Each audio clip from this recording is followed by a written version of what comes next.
So আজকে যেটা আমরা কাজ করছিলাম কির উপরে, কমিউনিকেশন উইথ ফিল্ডিং। যদি পার্টনারের মধ্যে কমিউনিকেশন ভালো থাকে তাহলে অটোমেটিক্যালি ফিল্ডিংটা ভালো হয়, ইন্টেন্সিটি হাই থাকে। আমরা সেই ড্রিলসটাই করবো। আমরা এই ড্রিলটার মধ্যে উইকেট কিপার থাকবে, তার সাথে পেয়ার করে দেবো, মানে দুজন পার্টনার করে দেবো গ্রুপ অনুযায়ী। যদি ফিল্ডিং যায় তোমাদের ইন্টারসেপশন করতে হবে, যদি ক্যাচ যায় দুজনকে কল করে ক্যাচ করার পর যে ক্যাচটা ধরবে বা যে বলটা ধরবে সে বলটাকে পাস করবে। যেহেতু উইকেট কিপার রয়েছে স্টাম্পের মধ্যে, তাহলে বলটা কোথায় থ্রো করতে হবে? টপ অফ দ্য স্টাম্পে। যদি উইকেট কিপার থাকতো না তাহলে কোথায় থ্রো করতে হতো? Base of the stump. Basic rule of cricket. কি করে আমরা করবো? বলটাকে আমরা চেস করছি, তার জন্য আমাদের রানিং টেকনিক লাগবে। মেন জিনিস হচ্ছে hand swing.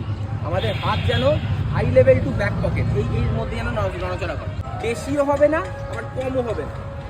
High level to back pocket, this is back pocket, high level. Clear?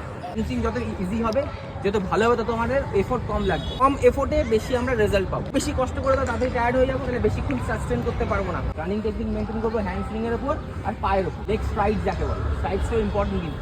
Body lean forward. এবার ধরো কেউ একজন ফাস্ট বা কেউ একজন স্লো, তো যে ফার্স্ট আগে বলের কাছে পৌঁছে যাচ্ছে বলে ইন্টারসেপশন করা। কারণ আমি যদি রাইট হ্যান্ডার থ্রো হই, ডান পা বলের কাছে যাবে, বলটাকে আমি ইন্টারসেপশন করবো, ফিঙ্গার পয়েন্টিং ডাউন করে আমি ছুটবো বা বলটা পাস করবো। যেহেতু আমার পার্টনার আছে, পাসটা কিভাবে করবো জানিও আমার পেছনে আছে, এই বলটা দিতে আমি দিয়ে ওকে যদি এরকম দিই, কোথায় আছে পাস দেওয়াটাও ইম্পর্টেন্ট। তাহলে ওকে আমি কোথায় দেওয়ার চেষ্টা করবো? ওর কোমরের কাছে, যাতে ধরতে সুবিধা হয়। ধরে আমি এটা কি করবো, আইডিয়া করে